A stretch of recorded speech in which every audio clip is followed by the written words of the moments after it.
இப்ப நான் ஜாதகம் பார்க்க போறேன். ம். அந்த ஜாதகத்துல என்ன முக்கியமா நம்ம பார்க்கணும்? பிறந்த நேரம் முக்கியமா? தேதி முக்கியமா? லக்னம், ராசி முக்கியமா? நட்சத்திரம் முக்கியமா? உங்களுக்கு அடிப்படையாக என்ன முக்கியம்? இப்போ உங்களுக்கு பிறந்த நேரத்தை வச்சுதான் ராசி லக்னம். ம். இன்னைக்கு பிறந்த நேரத்துல 24 மணி நேரத்துக்கு தான் ராசி லக்னம் எல்லாம் விழுகுது. அப்போ அடிப்படை ஜாதகத்துக்கு தேவை நேரம் சொல்லுவாங்க. உங்க பிறந்த நேரம், வருடம், பிறந்த ஊரு, ம். பிறந்த மாவட்டம் கரெக்டா கேட்பாங்க. இப்போ பிறந்த ஊர், பிறந்த மண் அப்படின்னா உங்களுக்கு ஜாதகத்துல 5ஆம் இடம் தான் சூரியன். ம். ஒரு குழந்தை. அப்போ ஒரு குழந்தை தணிக்கிற இடத்துக்கு 5ஆம் இடம் அப்படின்னா ஒரு லக்னத்துக்கு ம். 9ஆம் இடம் தனுசுனா, தனுசுக்கு 9ஆம் இடம் சிம்மம். அதாவது தந்தையினுடைய தந்தை. அதைத்தான் நம்ம குலசாமின்னு சொல்றோம். சரி. இப்போ நாம வர்றதுக்கு முன்னாடி நம்ம தலைமுறை வந்து வாழ்ந்த இடத்த தான் குலதெய்வமா வணங்குறோம். ம்.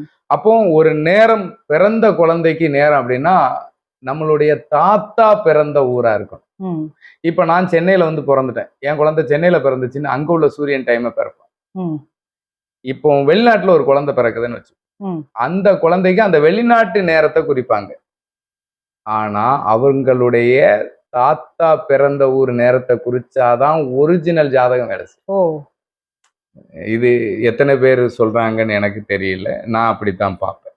ஏன்னா பூர்வீகம் அப்படிங்கிறது சொல்லுவான். இந்த அப்பா இந்த இந்த மரத்துல வேர்ல இன்னும் கொஞ்சம் உயிர் இருக்காதான் வாழுது. ஒரு மரத்துல நோய்னா மருந்து உரமும் வேருக்கு இருக்கும். அது மாதிரி நம்ம பிரச்சனைக்கு ஒரு தீர்வுனா அது ஆணி வேறு தான். ம். அப்ப இந்த பிறப்புக்கான காரணம் அந்த வேறு. அப்ப நீ எங்க வேணாலும் இந்த கிளைகள் எங்க வேணாலும் பரவலாம். கிளைகள் வந்து காய்ச்சி தொங்குற இடத்த இது எங்க பூத்துது, இந்த தெற்கு திசையில பூத்துருக்குப்பா, வடக்கு திசையில பூத்துருக்குப்பாங்கிற நேரத்தை குறிச்சோம்னா வேலை செய்யாது. ம். அதனுடைய வேர் எங்க? அப்போ ஒரு குழந்தை வெளிநாட்டிலயோ வெளியூர்லயோ வெளிமாநிலத்திலயோ பிறந்தாலும் தன் தந்தையினுடைய தந்தை பிறந்த ஊர் நேரத்தை கணித்தால் மட்டுமே ஜாதகம் வேலை செய்யும். இதுக்குதான் அந்தந்த மண்டலமா பிரிச்சாங்க. ம். சேர மண்டலம், சோழ மண்டலம், பாண்டிய மண்டலம். இப்போ நான் பிறந்தது நெல்லை மாவட்டம். இப்போ என் குழந்தைகள் பிறந்தது இங்க. இப்ப இது என்னுடைய வழி. அப்போ ஒரு குழந்தை பெண் வழியில ஏன் எடுத்துக்க மாட்டாங்கன்னா சில விஷயங்களை எடுத்துக்க மாட்டாங்க. ஏன்னா உயிர், உடல் கொடுப்பது தாய். அப்போ உடல் அணுக்களும் உயிர் அணுக்களும் இணையும். ஆனா உடல் தாய் வழியுதுன்னா அந்த அணுக்கள் பிரிஞ்ச உடனே உயிர் தந்தை வழி குலதெய்வத்துக்கு போயிடும். நீங்க யார வேணாலும் மணக்கலாம். ம். ஆனா உங்கள் உயிர் உங்கள் தந்தை வழிக்கு போயிடும். ஏன்னா உயிர் பெண்ணும் இல்லை ஆணும் இல்லை. ம். ஆண் வடிவமும் கிடையாது, பெண் வடிவமும் கிடையாது. அப்போ இந்த குழந்தை பிறந்திருக்கு அப்படின்னா என்னுடைய குழந்தை சென்னையில பிறந்தாலுமே சென்னையில உள்ள நேரத்தை போட்டு ஜாதகம் பார்த்தா வேலை செய்யும். ஓ. எங்க அப்பாவுடைய அப்பா பிறந்த ஊர்ல இந்த குழந்தை பிறக்கும் போது என்ன டைம் வித்தியாசம்? ஒரு 10 நிமிஷம் வரும், இல்ல ஒரு 1/4 மணி நேரம் வரும். லக்னம் 2 மணி நேரத்துல மாறிடும், பாதம் 10 நிமிஷத்துல மாறிடும். ம். அப்போ உங்க லக்னத்தினுடைய நட்சத்திரம் மாறும்போது உங்களுடைய சொல்லுவாங்க, நான் எத்தனையோ இடத்துல ஜாதகம் பார்த்துட்டேன், என் பிரச்சனைக்கு இன்னும் ஒரு வழியே கிடைக்கல. ஆனா சில பேர் சொல்லுவாங்க, அவரு இந்த வருஷம் நடக்கும்னு சொன்னார், நடந்து. அது வருட கணக்குல வித்தியாசம் வரும், நாள் கணக்குல. இன்னைக்கு இருந்தவங்க நாளைக்கு இல்லைன்னு வரும். ம். இன்னைக்கு இல்லாதது நாளைக்கு நடக்கிறதுக்கு வாய்ப்பு. அப்போ ரொம்ப அக்யூரேட்டா இருக்கணும்னா நம்ம பிறந்த நேரம் சரியா இருக்கணும். அப்ப பிறந்த நேரமும் எதுவா இருக்கணும்? நம்ம பூர்வீகமா இருக்கணும், தந்தை வழியா இருக்கணும். மெயினா நீங்க எங்க வேணாலும் பிறக்கலாம். ஒரு கோயம்புத்தூர்லயா இருக்கட்டும், மதுரையிலயா இருக்கட்டும், நீங்க இடம் மாறி எங்க வேணாலும் போகலாம். இடம் மாறினாலும் வேர் தான் இந்த கிளைகளை வாழ வைக்கக்கூடியது. அப்போ இந்த சந்ததி வாழ்றதுக்கு காரணம் என்னவோ அந்த இடத்தினுடைய நேர காலம்தான் இந்த குழந்தையினுடைய வாழ்வை தீர்மானிக்கும். இதனாலதான் பல பேர் ஜோதிடத்தை நம்பாம போனதுக்கு காரணம். ஓ. இன்னைக்கு இயற்கையை அறிவியல்னு சொல்றாங்க. நீங்க இந்து மார்க்கத்துல எடுத்துக்கோங்க, நவ கிரகங்களை இறைவனை வணங்குறீங்களா இல்லையா? ஆமா. பஞ்சபூதத்தை இறைவனை வணங்குறீங்களா இல்லையா? மரங்களை, செடிகளை, மண்ணை, கல்லை, இந்த பிரபஞ்சத்துல இருக்கக்கூடிய நீ அறிவியல்னு சொல்லக்கூடிய அத்தனையும் இறைவனா வணங்கக்கூடியது இந்து மார்க்கம். நீ எதை அறிவியல்னு சொல்றியோ அதை நான் ஆன்மீகம்னு சொல்றேன். அந்த இயற்கையில எது தீமைன்னு சொல்றியோ நான் அதை சரி பண்றதுக்கு உண்டான உணவா எடுத்துக்கேன். அதாவது இயற்கை தான் சயின்ஸ். நீங்க இங்கிலீஷ்ல சயின்ஸ்ன்னு சொன்னா என்னுடைய தமிழ்ல அது தெய்வம். அறிவியல் தான் ஆன்மீகம், அறிவியல் தான் தெய்வம். அதை உணர தேவை அறிவு.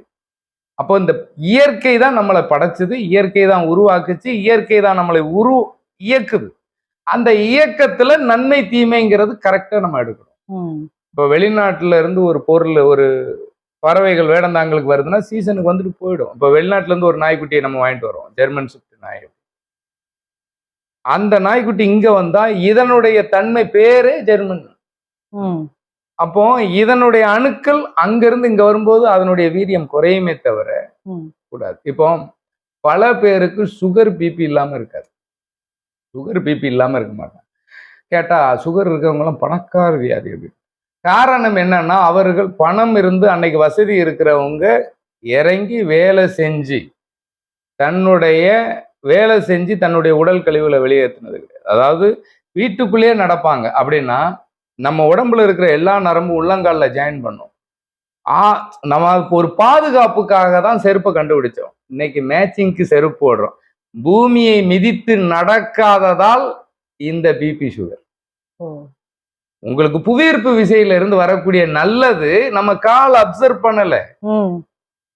வருஷத்துக்கு ஒரு முறையாவது நீ மாலை போடுன்னு சொல்றதுக்கு காரணம், விரதம் இருந்து கரெக்டா காலையில எந்திரிச்சு குளிச்சு உடல் தூய்மைப்படுத்துறதுக்கு அறிவியல். அப்போ நம்ம உடம்புல இருக்கிற பாதம் மண்ணுல வெறுங்கால நடக்க சொல்லுங்க, பிபி சுகர் குறையும். வெறுங்கால நடக்க சொல்லுங்க. பணக்கார வியாதி, ஏன்னா அவங்க தெருவுல நடக்க மாட்டாங்க. உழைக்கிறவனுக்கு அதிகமா இருக்காது, அந்த காலத்துல கம்மி. உணவினுடைய தன்மை ஒரு பகுதியா இருந்தாலும் இயற்கையின் தன்மை ஒரு பகுதி. அப்போ இயற்கையோடு கலந்துதான் நாம, இயற்கையோட கலக்க போறதும் நாம, இயற்கையால பிறக்க போறதும் நாம தான். இயற்கை இல்லைன்னா நம்ம இல்லை இல்லையா? அப்ப அந்த இயற்கை தானே இறைவன். அந்த இயற்கையை சொல்லக்கூடியது இந்த மார்க்கம், அதைத்தான் தமிழ் மார்க்கம். தமிழ் இத்தனைக்கு எல்லாமே தான். உங்களுக்கு எல்லா கிரகங்களுக்கும் கோவில் இருக்கு, பஞ்சபூதத்துக்கும் கோவில் இருக்கு, 8 திக்குக்கும் சாமி இருக்கு, காற்றுக்கு வாயு பகவான் சொல்றோம். இந்த மாதிரி எல்லா விஷயத்துக்கும் தெய்வமா தான் வணங்குறோம். ஒவ்வொரு அணுவையும் இறைவன் சொல்றோம். நீங்க அறிவியல்னு சொல்ற சயின்ஸ் எனக்கு சாமி. அத கண்மூடித்தனமா பார்க்காம அறிவுபூர்வமா பார்த்தா இந்த அணுக்களை சரியான முறையில இயக்க முடியும்.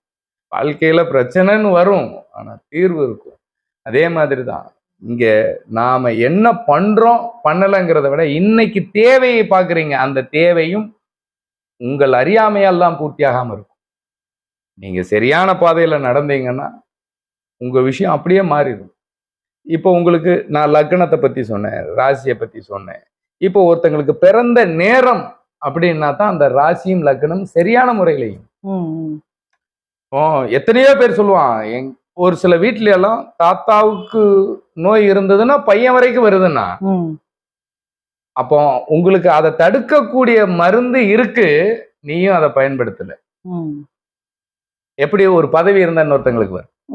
அப்போ அவங்களுக்கு ஒரு நோய் இருந்தா தாய் வழியில தந்தை வழியில நமக்கு வருதுன்னா, உணவே மருந்து உறவே கடவுள், உணவை அருந்து உறவோடு வாழு, உறவுகள் அற்றவன் ஒரு கட்டு விறகில் வேவான். இன்னைக்கு என்ன சொல்லுவான், உறவுகளோட வாழ்றதுக்கு ஒரு கட்டு விறகுல வேகலாம். உறவுகளை துறந்தவன் தான் ஒரு கட்டு விறகுல வந்துகிட்டு. அப்போ இந்த உடல் என்பது, அதாவது மீன் செத்தா உங்களுக்கு கருவாடுன்னு சொல்லுவாங்க, ஆனா மீன் செத்தா அழியிடும் சரியான முறையில பதப்படுத்தலைன்னா. ஆனா கருவாடு உங்களுக்கு கெடாது. கருவாடு ஆயிடுச்சுன்னா அது கெடாது, பாதுகாத்தா போதும். அப்பவும் அந்த சூரிய ஒளி தான். அப்போ நமக்கு எது தேவை, இந்த உடல், சில பேர் சித்தர்னு சொல்றாங்கல்ல, அவர்கள் செய்த பாதுகாப்பு, இந்த உடலை பேணி பாதுகாத்ததனால் இன்னைக்கும் இந்த உடல் அழிந்தாலும் இறைவனா வாழ்றாங்க இல்லையா? அப்போ உங்களுக்கு நமக்கு தேவையான விஷயங்கள் பிரபஞ்சத்துல இருக்கு, அதுல பிரிச்சு எடுக்கிறதுக்கு. இப்போ அரளி செடினா விஷம், பூக்கள் ஆக்சிஜனை தரும். இங்க விஷமா இருக்குன்னு எல்லாத்தையும் அழிச்சிடுறது இல்லை, இங்க எந்த விஷச்சந்தையும் அழிக்கல. நமக்கு தேவையான விஷத்தையும் மருந்தா மாத்தக்கூடிய தன்மை சித்தர்களுக்கு தெரிஞ்சதுன்னா அதுக்கும் தேவை அறிவு. அப்போ அறியாமையினால வரக்கூடிய பிரச்சனைகளுக்கு எப்படி சொல்றது, நான் பசிக்கு உணவு மருந்துங்கிறேன், பசிக்கு பரிகாரம் மருந்தாகாது. ஒரு கோவில்ல போய் அந்த கோவிலினுடைய கதிர்வீச்சை வாங்கினீங்கன்னா உனக்கு அந்த விஷயம் நல்லா கிடைக்கும். அந்த காலத்துல பசி இல்லாதவன் ஈர துணியை கட்டுவான்னு சொல்லுவாங்க. ஆமா, அப்போ உங்களுக்கு அந்த நீர்த்தன்மை உங்களுடைய பசியை பாதுகாக்கு. அறிவு தானே. அப்போ சித்தர்களா இருக்கிறவங்க எதுல இருந்து உங்களுக்கு இந்த பஞ்சபூதத்தினுடைய காற்றின் ஈரத்தன்மையை உணர்ந்து உணவா எடுத்துக்கிட்டவனா இருக்கும். இயற்கையில் உற்பத்தி ஆகிற உணவை உண்ணாதவனா இருந்திருக்கும். நம்ம அந்த அளவுக்கு போக வேண்டாம், முடிஞ்ச வரைக்கும் வாழணும் இல்லையா. அப்போ பிறந்த நேரம் அப்படின்னா அவங்க பூர்வீகமா இருக்கக்கூடிய அந்த வேர் சரியா இருந்தா இவங்க வாழ்க்கைங்கிற போர்ல கண்டிப்பா ஜெயிக்க முடியும். இல்லைன்னா கஷ்டம் தான். வெளிநாட்டுல இருக்கிறாங்க அப்படின்னா அவங்க வந்து அவங்க பூர்வீகம் அதுதானே. பூர்வீகம் இங்க எங்க எந்நாடும் எல்லா தேசத்துக்கும் போய் வாழலாம், எங்க வேணாலும் இருக்கலாம். ஆனா வருஷத்துக்கு ஒரு தடவை நம்ம ஊருக்கு வர சொல்லுவாங்க. 12 வருஷம். உடல் என்பது ஆலயம், உள்ள இருக்கிற அணுக்கள் தெய்வம். 12 வருஷம் ஒரு கோயிலுக்கு கும்பாபிஷேகம் பண்ணலன்னா சாமிக்கு பவர் இல்லைங்கிறான். 12 வருஷம் இந்த மண் எந்த ஊர் மண்ணை மிதிக்கலையோ அந்த அணுக்கள் இயங்க. அதுக்குதான் கோவில் இல்லாத ஊரில் குடியிருக்காதே, குடும்பம் ஒரு கோவில். என் குடும்பம் வாழ்ந்த மண்ணை மிதிக்கணும், என் குடும்பம் வாழ்ந்த மண்ணை மிதிக்கணுங்கிறது அர்த்தம்.